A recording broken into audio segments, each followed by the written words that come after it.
Hey BookTube, it's Peg. I'm back at the History Shelf.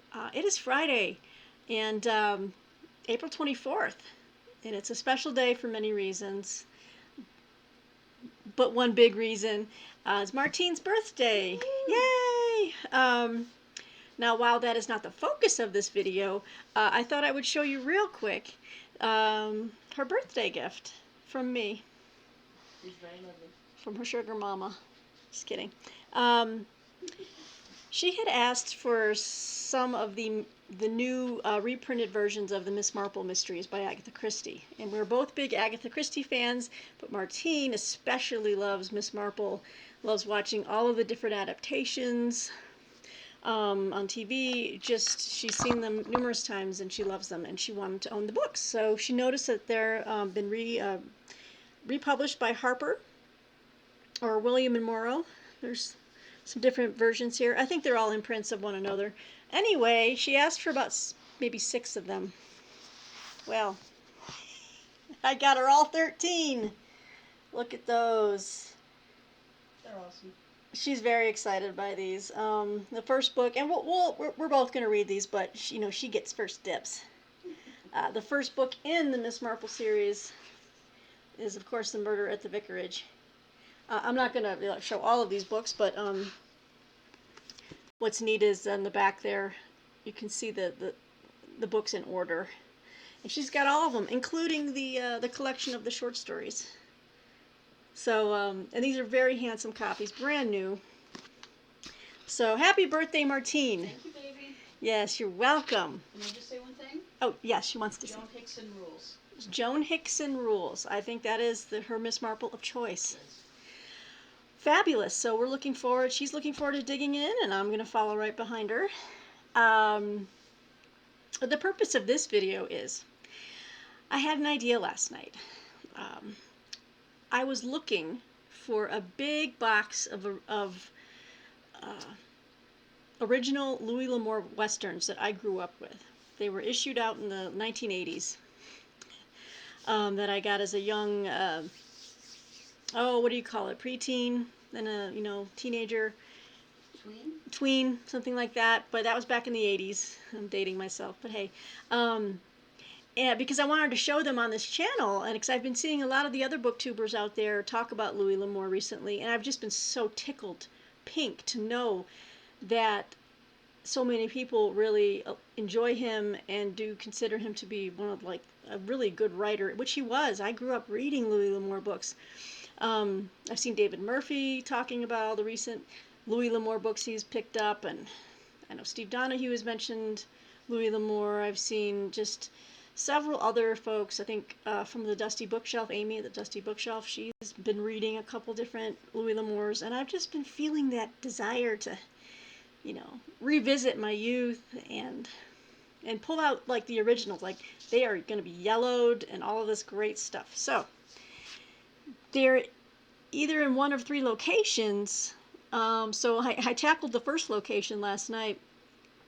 So I had some boxes of books in my my bedroom. So I was unloading and just kind of going through, and if you have boxes of books, sometimes you forget what's in there. So this was a surprise. This was a rediscovery, a reuniting with some of the books that I have read and some that I have still not read.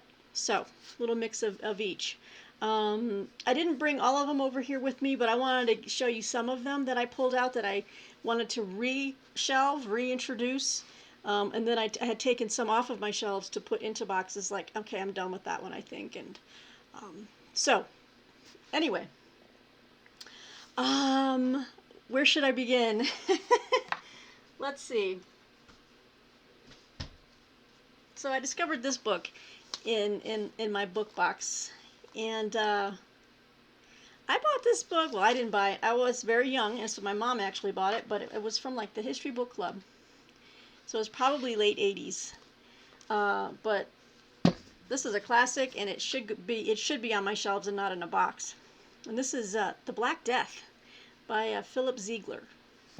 So it's a very unique edition. It was published by Alan Sutton. It was printed in the UK. Pages are very wide, and the book is not your standard size book. As you can see, it's kind of oversized. But I've been interested in reading about pandemics and plagues lately, obviously. So this one is just, you can see that the type up here is it's not very modern, so this is an older book, but perfect condition, and I keep all my books, and I take really good care of them. Oh yeah, we got some good color plates in here. So, the Black Death. So this one's going back onto my shelves. And then I discovered, and I don't know if how many of you have had this problem where you do have books in storage, and then, later on another time you're like buying books. I don't think I've bought a duplicate, but I may have. We'll see if I come across this again somewhere else. But if you guys have done the same, let me know, just so I'm not alone here. But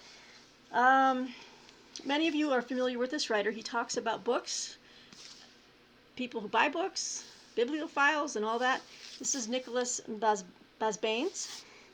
And I don't know why this was in a box. I don't know why. So I pulled it back out, and this is Every Book Its Reader. The Power of the Printed Word to Stir the World. Yeah, there we go. Because I was on this kick, I wanted to collect all of his books. So recently I picked up, so this one was already out on a shelf, I just wanted to show you. But he's got this other one, A Splendor of Letters, The Permanence of Books in an Impermanent World. I had recently bought this, I think used. Very nice copy, decal-edged. Oh yeah, that came with its own very funky bookmark from WNYC in New York Public Radio. Some tassels on the end. So that was a used book with a little extra in it. This one I already had. So this was in a box, and I haven't read it yet. So I took this out, so we're going to make sure that these are shelved together. Now, everyone knows his greatest book, which is A Gentle Madness, and I do have that. And I know that I probably have at least 2 copies of that. I bought the first copy when it first came out, and I was much younger, so I think I ordered it again because I don't know where that first one is. It could be even at my mom's house in Alabama, I don't know. And I have it here. I couldn't locate it for this video, but I can at least get all these books by Nicholas Bazin together. So I was very happy to find that in my storage chest there. A couple other books I found that I realized one of them I had already read, but I wanted to bring it out and show you guys. I might put it back in storage, or I might reread it. I still have some of the flags on there from reading it.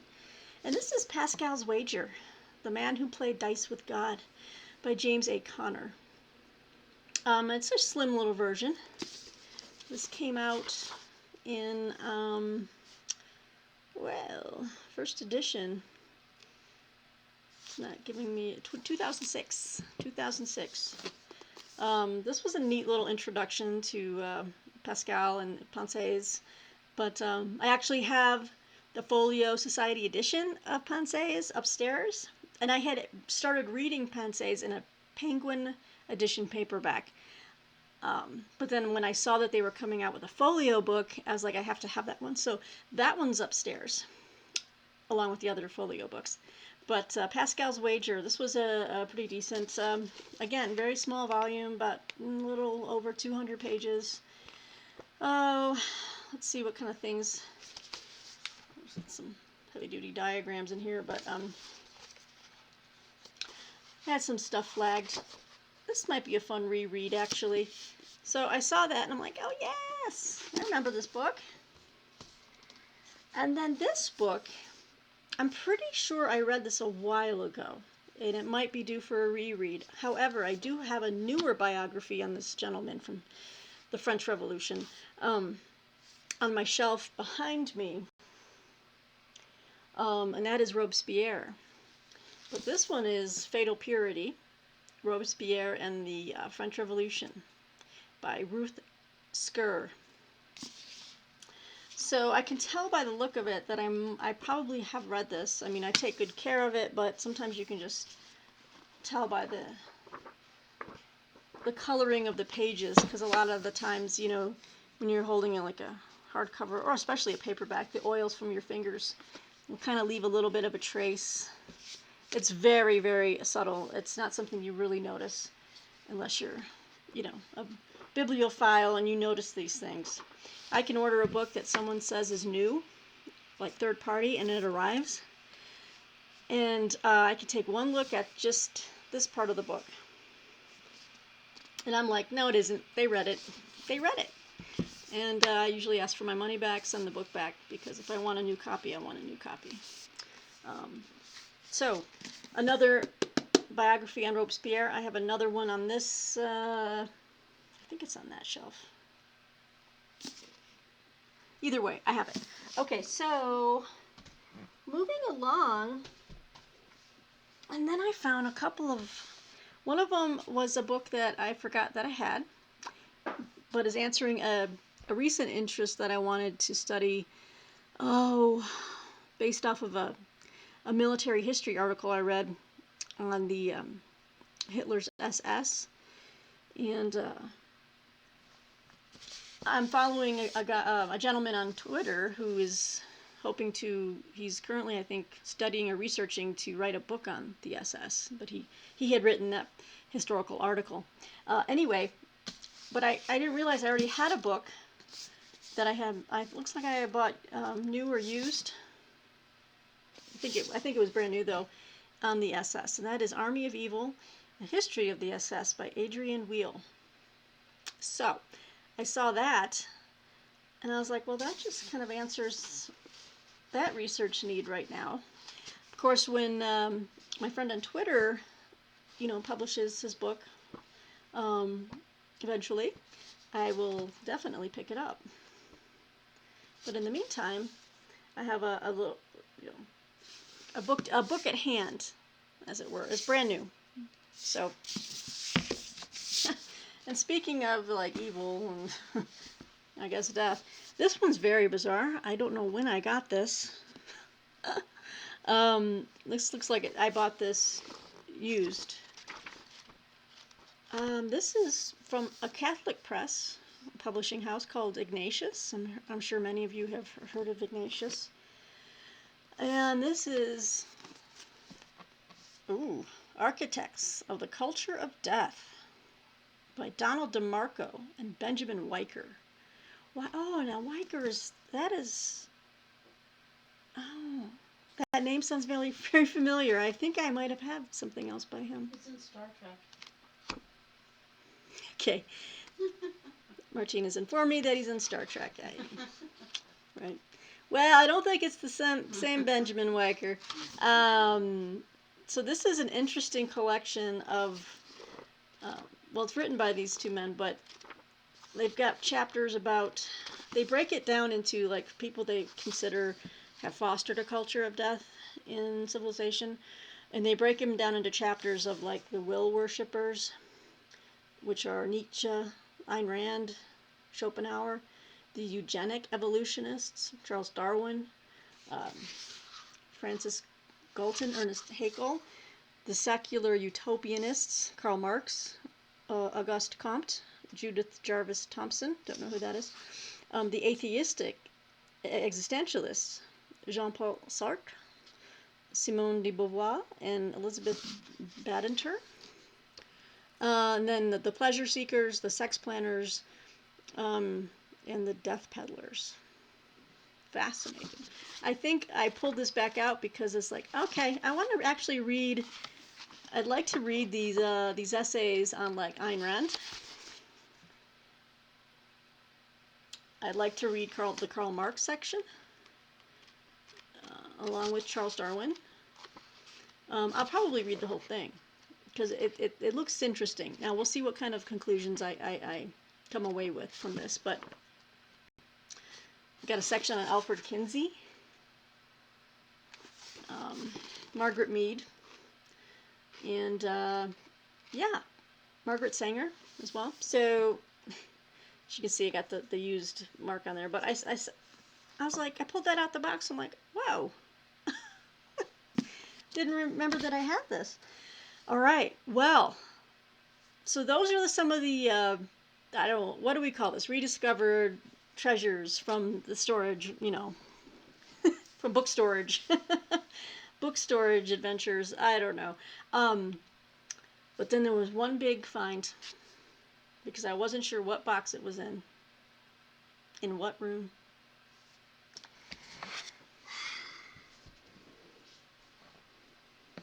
Some of you might know. I am reading, Steve. Here it comes. Here it comes. Let me get my necklace straight. My birthday. It's your birthday, but I have to share this. No, you I do. So, Steve Donahue had sent me this book late last year. And as you can see, yeah, it's a big one. Well, so this is the one he sent me, right? All right, I'll just whisper from here on out. don't. No. Okay, so this is the third and final volume of the Charles Moore trilogy, or the book for the 3 volumes of the Margaret Thatcher biography. Now, when he sent me this, I'm like, you know what? I know that I have the first volume somewhere. And, I'm kind of reading them, I guess reading, if I'm, going to do more, I'm just going in reverse order. I guess that's kind of interesting. It's kind of like that Edmund Morris biography on Thomas Edison, which was, it was reversed. Everything started from on his deathbed, and then everything was like Benjamin Button all the way back. I didn't care for that. I didn't like that. Anyway, so then I found this in that box I was looking at. Woo! First volume of the Margaret Thatcher biography series, and this one is From Grantham to the Falklands. Now, I probably will at some point read this, and probably the second, just so that I can be aware of some of the things that Martinez talked about, which weren't covered in Volume 3. Okay, so I haven't gotten to the, what was it, the miners' strike? Mm-hmm. The miners' strike and some other stuff that wasn't covered in this last book. There you go. So this one is, and this is a nice beautiful decollage. This is like brand new. This is not even a book club edition. This is, and I do enjoy the writing of Charles Moore. He's writing a very clear cut. I mean, there's no hagiography going on in this book. He's pointing out her limitations, her faults, but also her accomplishments, and it's very clear cut. And You just make Goldie leave. Clear cut prose. The dog will come back to you. So I'm glad to know that I found this. So I will add this to the shelf along next to that. Now I just need to find the second volume, which is it's out there. And then I'll hide these somewhere far away from Martine's eyes. Find a good home elsewhere. Well, let me just read them first. Yes. I'll read them first, and then they can find a good home elsewhere. People have strong feelings. Okay. So that's my little video of some of the books that I found. And it makes me kind of want, you know what? I still didn't find those Louis L'Amour though. So yeah, I'm going to do some more searching, and I'll probably find some more hidden gems that will come out and see the light of day again. And I'll find other books that I might want to put in storage or just give away. So either way, I'm kind of freeing up space to actually get things back to where they should be. But I will let you know when I find my Louis L'Amour collection, because that is a treasure. And I would like to read a couple of them again. Yeah, I would, like Borden Chantry. I started listening to a little audiobook sample of it. And it's like, I remember even the opening of it. I'm like, oh, I remember the cover of it. Such fond memories when I was younger. I love Louis L'Amour. Okay, guys, so that's it for now. I hope you guys are having a great day. And we'll have more videos to come. So take care, and we'll talk to you soon. Bye.